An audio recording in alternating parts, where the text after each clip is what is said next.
Друзья, приветствую вас на своем канале «Сказы сибирского шамана». Сегодня видео о том, как вот органист или сказитель, ну, можно сказать, и просто кто-то из музыкантов взаимодействует с аудиторией. То есть такой важный момент, может быть, его не учитывать, но во всяком случае я нигде не встречал подобного описания, только у Нагона Шумарова, у сказителя с республики Алтай, есть, ну, вернее как, он мне подарил брошюру, а в этой брошюре есть небольшой сюжет о том, что во время игры возникает такое особое состояние, когда, ну, как бы можно сказать, сходит облако какое-то мистическое, сакральное, и органист или там музыкант, сказитель и аудитория становятся как бы одним целым. И происходит, ну, такое экстатическое такое вот состояние возникает, во всяком случае, у органиста, там, у сказителя. Особенное состояние, оно возникает при определенных условиях. Вот об этих условиях я и хотел поговорить в этом видео.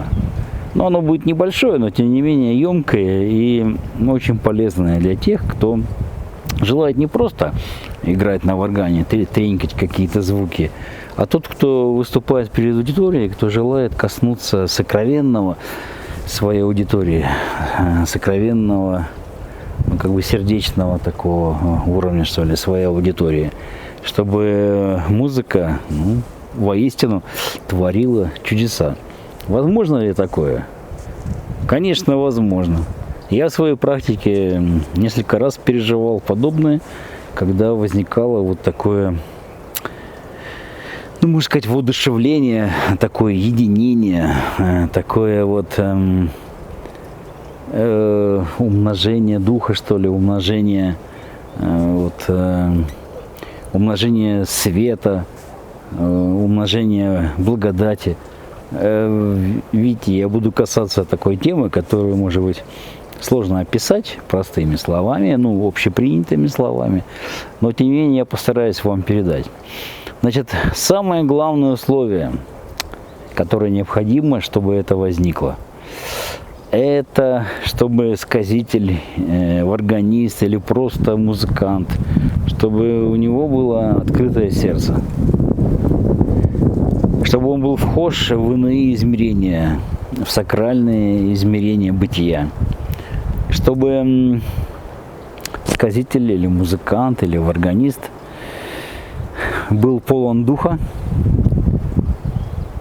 и играл сердцем, понимаете? Вот что значит играть сердцем? Ну, предшествует этому, конечно, некое такое, ну, восхищение, что ли, знаете, духовное восхищение в сакральный мир. Это не обязательно будет состояние транса, как у традиционных шаманов. Это может быть выразиться в чем? Это может быть выразиться в особом настрое внутреннем. Это может выразиться в особом таком состоянии сердца, души, духа сказителя. Это может выразиться в том, что вот сказитель или органист, или музыкант испытывает состояние вот какой-то, знаете, силы, божественной силы, какого-то такого, какого-то, ну, света такого, интенсивного света внутри себя. И возникает такое желание, очень сильное желание передать это той публике, которая тебя слушает. Это может возникнуть перед концертом, это может возникнуть вот в момент, когда ты уже начал концерт, например, играешь. То есть помимо тебя, помимо сказителя, помимо музыканта, там, органиста, нужно подготовить аудиторию. Для того, чтобы подготовить аудиторию, что необходимо? То есть какое условие? Вот какое условие схождения вот этой вот благодатной сферы, благодати, по-другому сложно выразить. Вот все должны быть как один, как одно. Надеюсь, понятно вам, о чем я говорю. То есть есть такое вот у славян, у русского народа есть такое понятие соборности. Это когда один человек как одно целое с множеством людей, не только людей. Это единение может быть и там, с природой, с планетой, с космосом, с божествами, с духами. Это вот это единение, когда все как единое целое, оно вызывает состояние экстатическое. Оно вызывает состояние такого экстаза, ну какой-то хотя бы радости такой особенной, которая касается сердца. И ты понимаешь, что эта радость не просто вот какая-то, она какая-то неземная радость, по-другому не скажешь. И вообще говоря, существо человека, сердце человека, душа человека, она всегда чувствует это прикосновение вот этого божественного мира, прикосновение вот этих божественных сфер. И если сказитель, органист, или музыкант, или поэт, неважно кто, это может и во время поэтического произойти. Просто музыка, ей проще вызвать вот это состояние, проще всех как бы, ну, сочетать в одно, проще открыть сердца, потому что музыка, она проникает в человека помимо его сознания, она сразу идет, так сказать, в его мозг, воздействует на него. В хорошем смысле, воздействие же может быть и хорошее. Вот. И вот это вот неописуемое, непередаваемое блаженство, когда ты играешь на органе, и каждый звук, тобою извлеченный, откликается в сердцах тех, той аудитории, которую тебя слушает. Это может быть не только люди, это может быть аудитория там, птицы, животные, кошки, собаки, лошади, коровы, неважно. Аудитория тех, кто тебя слушает. И аудитория в ответ, реагируя на это, она вносит определенные вибрации, определенные отношения, определенные, она как бы сотворит вместе с тобой. Если ты творец, то аудитория, которая тебя слушает, она сотворец. И уже возникает такое, такое соборное действие, такое вот общее такое действие.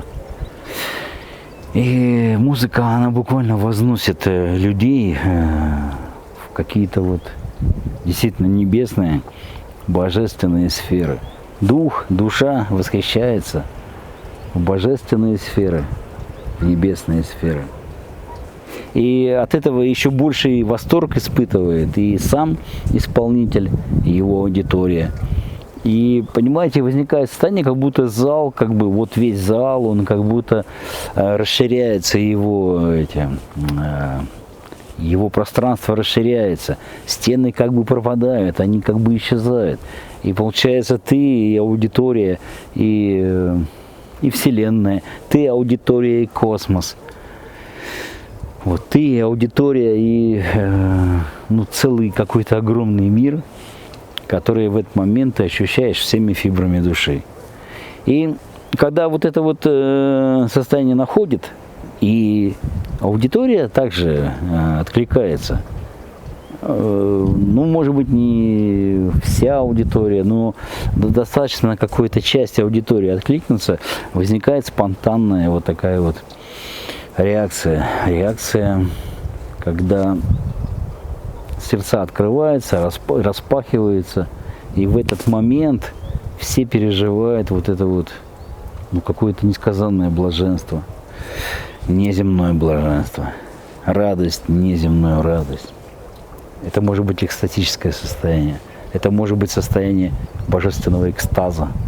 Все зависит от мастерства сказителя, органиста, музыканта и готовности аудитории.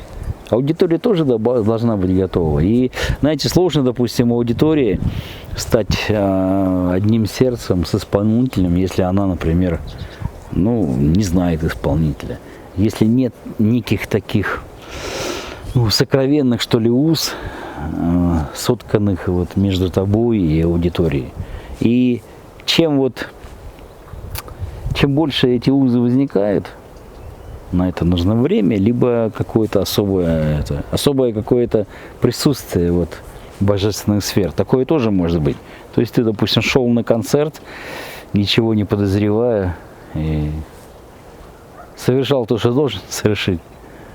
И вдруг неожиданно вот это вот присутствие божеств, присутствие вот этого божественного мира, это сразу все кардинальным образом меняет.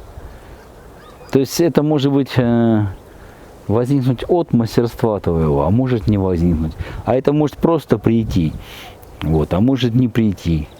Но вот этот момент очень важно учитывать, и если вы действительно хотите не просто вот играть музыку, может быть музыку, за которой ничего не стоит, а играть именно музыку, которая будет вот творить вот такое действие. Тогда люди будут исцеляться, освобождаться от каких-то своих внутренних вот этих вот проблем. Будет происходить такое психофизическое, такое благодатное действие на людей. И люди будут буквально преображаться, ну хотя бы на время вашего концерта. Это же потрясающе, когда ты мастер открывать сердца. И ты видишь, что происходит, и ты это чувствуешь, и ты переживаешь. В этот момент какой-то особый подъем такой. Это не эмоциональный подъем, это духовный подъем, это подъем духа. Это совершенно вот другого порядка подъем. Вот я вам желаю, чтобы вы такое пережили. И вы можете к этому стремиться, понимая, что должно происходить или что может происходить во время вашего выступления, вы же можете стремиться к этому, оттачивать мастерство. Но мастерство, оно, вот я имею в виду, вот внешнее физическое мастерство, техника игры там, техника пения, это вторичное носит характер. И он возникает от того, что ты вхож вот в эти божественные сферы. Если ты вхож в эти божественные сферы, тогда техника подтягивается, и ты начинаешь вот это играть технично так, как бы ты в обычном состоянии не сыграл. А здесь вот возникает вот такое вот. Меняется звук, меняются вибрации, меняется окружающее пространство. Вот. Оно не только как бы расширяется, оно еще и наполняется вот этим присутствием божественным. Если вы это переживали хоть раз в своей жизни, мало ли, ходили на концерты и так мастерски играл музыкант, что вы это почувствовали. Но сказитель больше музыканта. Сказитель – это человек, одаренный дарами определенными, дарами духа. И они даны ему, чтобы он мог преображать людей, преображать, исцелять, пробуждать. Я имею в виду духовно пробуждать. Врачевать раны звуком. Потому что сказитель выходит на сцену не просто играя какую-то музыку, не просто какие-то звуки извлекая. Это не очень высоко и не очень большие действия имеет. А вот если твоя музыка концептуальна, в нее вложен вот этот вот божественный компонент,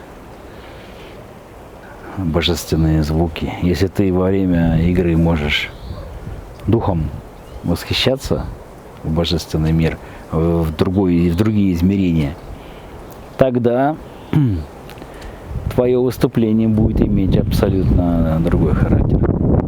И действие будет абсолютно другое.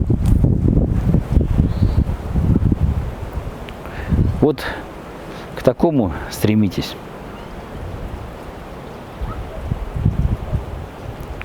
Есть, конечно, механизм, как это вот можно освоить, но сперва нужно научиться входить в божественные сферы.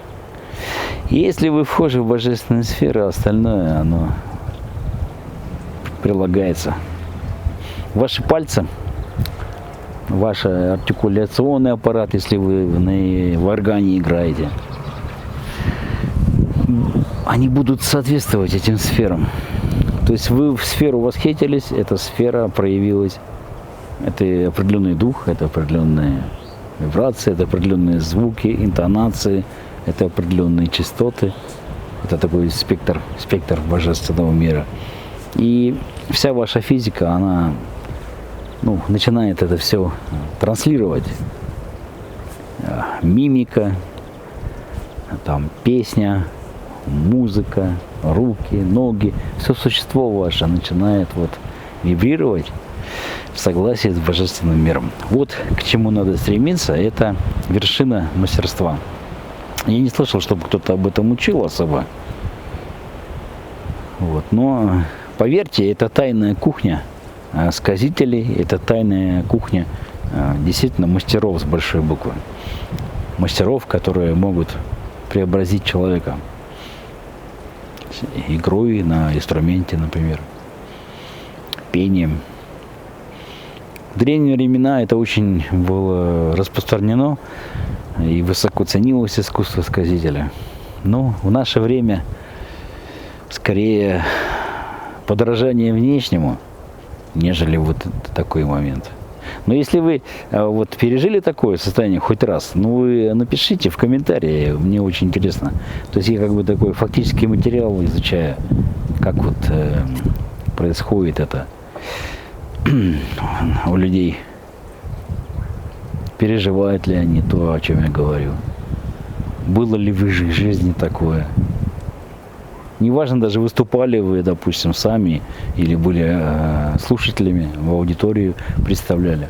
Это все интересно и то, и другое.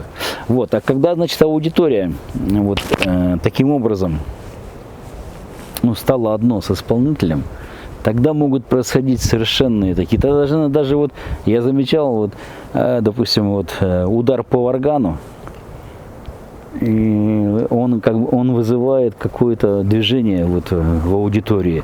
Родился какой-то звук, и этот звук, он отражается в аудитории. Это картина какая-то такая, вибрационная картина. Это сложно передать, как это. Но каждый твой звук, каждое твое движение, оно отзывается в аудиторию. Аудитория откликается, и тебе это передается. И это такое, знаете, получается такие всплески такие. Ты отдаешь этот импульс, этот всплеск солнечный, такой солнечный всплеск, волну такую солнечную запускаешь в зал, а тебе ответно это приходит волна.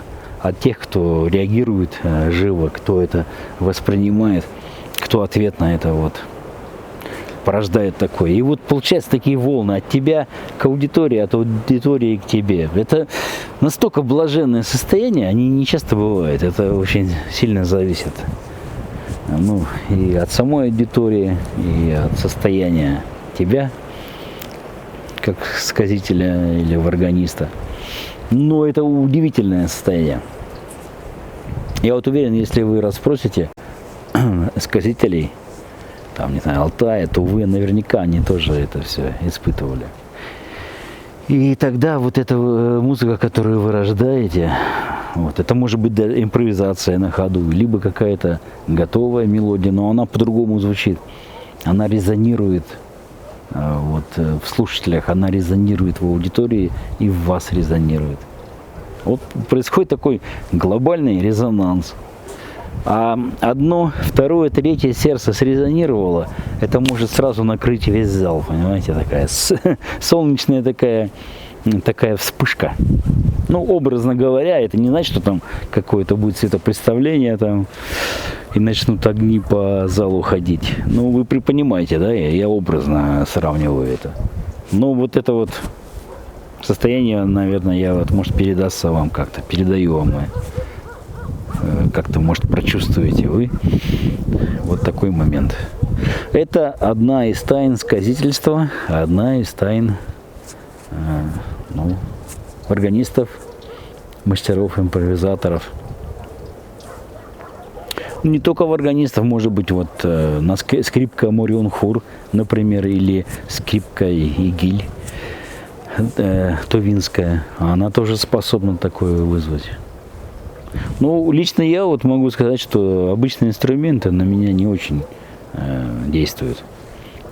А вот когда я слышу этнические инструменты, когда я слышу этническую, аутентичную музыку, тогда это тоже происходит со мной. То есть я сам несколько раз переживал подобные состояния, о которых я вам говорил. Потом дерзайте. Такой небольшой урок вам. Урок сказительства. Благодарю вас за внимание. Приходите на мой канал, подписывайтесь. Не забывайте комментировать. Ставите лайки или дизлайки. Неважно. Ваша реакция важна. А она, если искренняя ваша реакция, она дорого стоит. Вот. До встречи, друзья.